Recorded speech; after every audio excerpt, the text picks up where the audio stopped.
このというものがトレード回数が多ければ多くなるほど負けやすい科学的な理由の一つとして考えられます。ポジポジ病を克服するには、この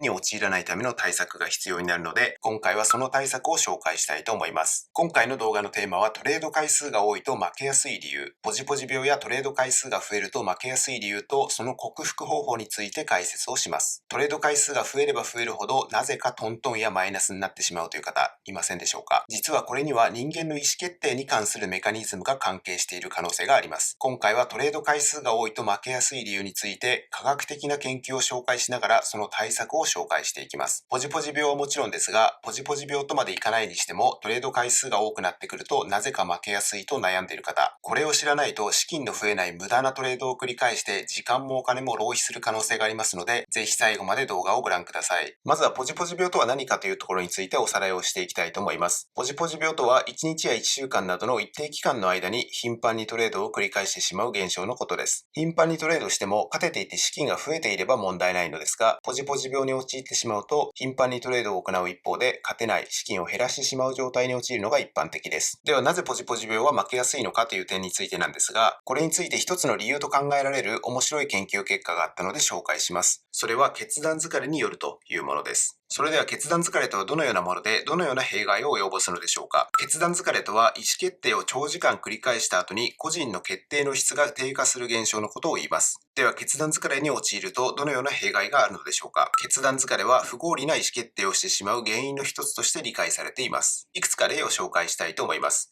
例えばアメリカのスタンフォード大学とイスラエルのベングリオン大学が行った裁判官の判決に及ぼす影響要因についての共同研究では、裁判官が下した判決について午後の裁判では日中早いうちに比べて好意的な判決が少なくなることが示されています。アメリカのニューヨークタイムズの記事でこの研究結果が紹介されていますので、要約して紹介したいと思います。イスラエルの裁判所での出来事です。3人の受刑者がいました。この受刑者たちはすでに3分の2の刑期を終えていて、仮釈放の審査が行われていました。3人のプロフィールはこんな感じです。さて皆さんはこの中で誰が仮釈放される可能性が高いと思いますか？今回の研究は1100を超える事例を集めて行われ、そのうち3分の1が仮釈放を認められたんですが、仮釈放が認められる確率は1日を通じてばらつきがありました。早朝に仮釈放審査をされた囚人は 70% の確率で仮釈放が認められ、午後の遅くの場合は 10% 以下になったのです。この調査結果に従って先ほどの3人の例を見てみると、最初の受刑者が仮釈放を認められる可能性が高いということです。この研究では、司法判断が法的判断には関係ないはずの無関係な変数によって左右される可能性があると結論付けています。また研究者たちは、この結果を精神的消耗というレンズを通して解釈しているとも述べています。つまり、決定疲れが裁判官の判断に何かしらの影響を及ぼしているのではという仮説を提示しているということです。今回の研究のイメージはつかめたと思いますので続けていきたいと思います。決定疲れに陥ってしまうと、自分では疲れていないと思っていても、精神的なエネルギーはすでに枯渇している状態になっています。一日を通じてより多くの意思決定をすればするほど、一つ一つの決定は僕たちの脳にとっては困難なものになり、最終的には短期的な解決策や次に紹介する2つの方法を求める傾向にあるそうです。2つの方法というのは、1つ目は衝動的な行動や決断を下しがちということ。はい、繰り返します。衝動的な行動や決断を下しがちということ。そして2つ目は決断することから逃げ、どんな選択も避けるということです。目の前に決断しないといけないっていうことが迫っているのに決断を回避することは長期的には大きな問題を引き起こすことが多いですが、当面は精神的な負担を軽減することができますよね。裁判官というと常に冷静で法律と事実のみに基づいて司法的判断を下しているというイメージを持っていると思いますが、そうした裁判官の方々でさえこうした決定疲れの影響が考えられるっていうのは非常に興味深いです。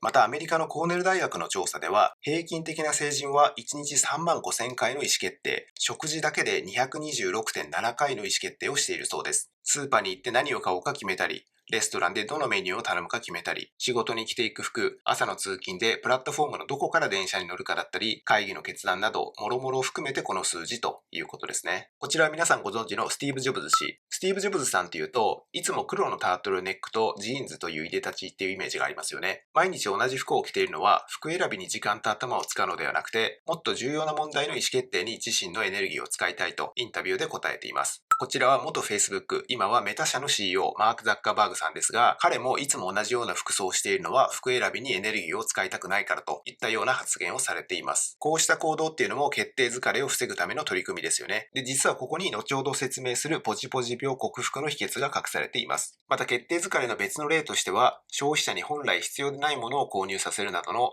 粗末な選択をさせるといったこともあります。皆さんがスーパーに買い物行った時のことを思い浮かべてもらいたいんですが、お会計のレジの横にチョコレートとかキャンディーとかのラックが置いてあるのを見かけませんか？実はこれも決定疲れを利用した販売戦略なんです。買い物に来た人たちというのは、レジに到着するまでにいろんなものを購入して散々意思決定をして疲れています。レジに着く頃には思考を消耗し、判断力が落ちてきたところでキャンディーやポテトチップス、チョコレートのようなものを見かけ、つい買ってしまう。冷静に考えれば必要ではないにもかかわらずです。皆さん経験ありませんか？僕は結構ジャンクフードが好きなんで、レジ横のラックにスナック菓子が置いてあると買ってしまうことが多いです。ではこれまで見てきた例をもとにトレードと決定疲れについて考えてみたいと思います。例えば一つ目の例としては、一日中トレードしてるっていうもの。朝から晩までトレードしてる。で、夕方から夜になると頭が回らない。成績が落ちるなんていう方いませんでしょうか？トレードというのも意思決定ですよね。で、それも自分が必死に働いて貯めたお金をリスクにさらすというとても感情的で精神的負担の大きい意思決定です。で、そんなトレードを1日何回も繰り返していたら、疲弊して判断力が落ちるのも納得できるんではないでしょうか。後から振り返ってみたら、なんでこんなところでトレードしたんだろうっていう経験、皆さんありませんか？で、もちろん僕自身もこういう経験をたくさんしました。二つ目の例なんですが、多くの銘柄や商品、通貨ペアを見ているというものです。いろんな銘柄とか商品とか通貨ペアを見たり、いろんな時間軸のチャートを切り替えながら見てトレードするかどうかの判断を繰り返しているうちに、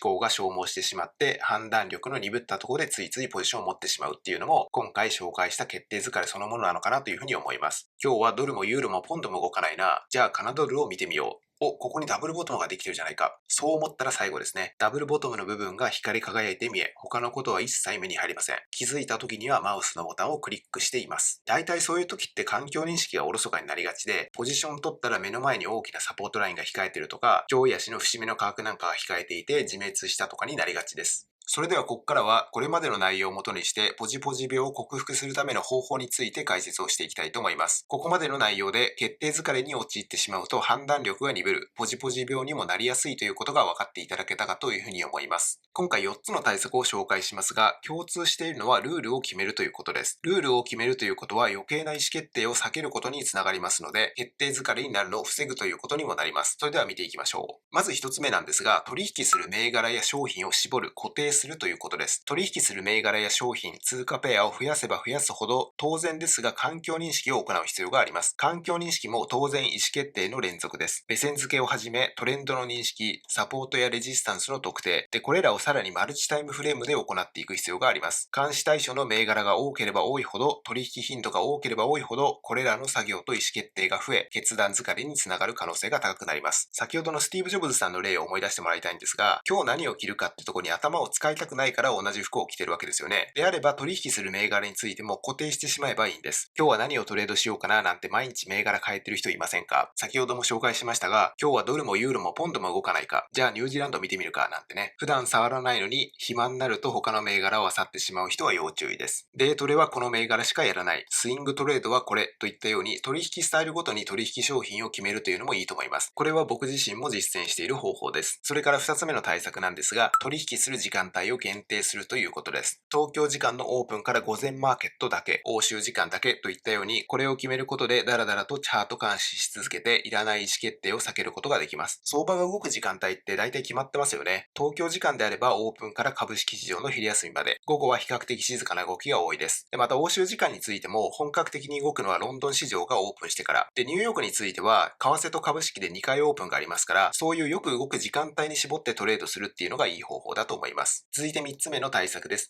3つ目はトレード回数を決めるというものです。例えばデイトレードであれば1日1、2回の取引に限定するといったようにトレードする回数を決めてしまうというものです。スイングトレードなら1つの銘柄につき週1回ここぞというところだけポジションを取るといったようにですね、取引スタイルに応じてトレード回数を決めてしまうっていうのもいい方法かなというふうに思います。で、僕はデイトレードをするときというのは1日2回までというふうに決めています。で、最初のトレードで勝てばその日は終了です。で、負けても2回目やらないことも多いです。2連連敗したらそこで終了です。完全打ち切りです。ここぞというところで勝負をして安定的に利益を出せるようになることで自信がつき、徐々に取引サイズを大きくして口座を成長させることができる。これが王道だと思ってます。最後4つ目の対策なんですが、4つ目は朝に環境認識とトレード計画を完了するというものです。これまで説明してきたように、決断疲れというのは多くの意思決定を積み重ねることで発生します。であれば、1日の中で最も意思決定の蓄積が少ない時間帯である朝に環境認識とトレード計画の策定を終わらせてしまって、こうなったらポジションを持つというところまで決めてしまいます。例えば、兼業でスイングトレードをしている方、毎朝少しだけ早く起きて仕事に行く前に環境認識とこうなったらポジションを持つというところまで計画してしまいます。日中に実際にそうなったらエントリー。朝の時点でセットアップが完了しているのであれば、指し値と逆指し値をセットしておくでもいいですね。デイトレの場合だったら、例えば前日の安値付近まで下がってきたら、そのあたりでどういった値動きが出るかを確認する。下げ止まったのが見えたらロングするといったように、朝大まかなプランを立ててしまいます。で、日中はそのプラン通りになれば実行する。こういう風にすることで、日中や夜になって決断疲れの状態で判断ミスをする確率を下げることにもつながります。ルールを決めるということは、毎日毎日やることが決まっているので、無駄な意思決定を省くことにつながりますよね。それでは今回の動画のまとめです。今回はトレード回数が多いと負けやすい理由というテーマでお話をしてきました。ポジポジ病やトレード回数が多いと負けやすいのは、決断疲れによって意思決定の質が低下するために起こるという点。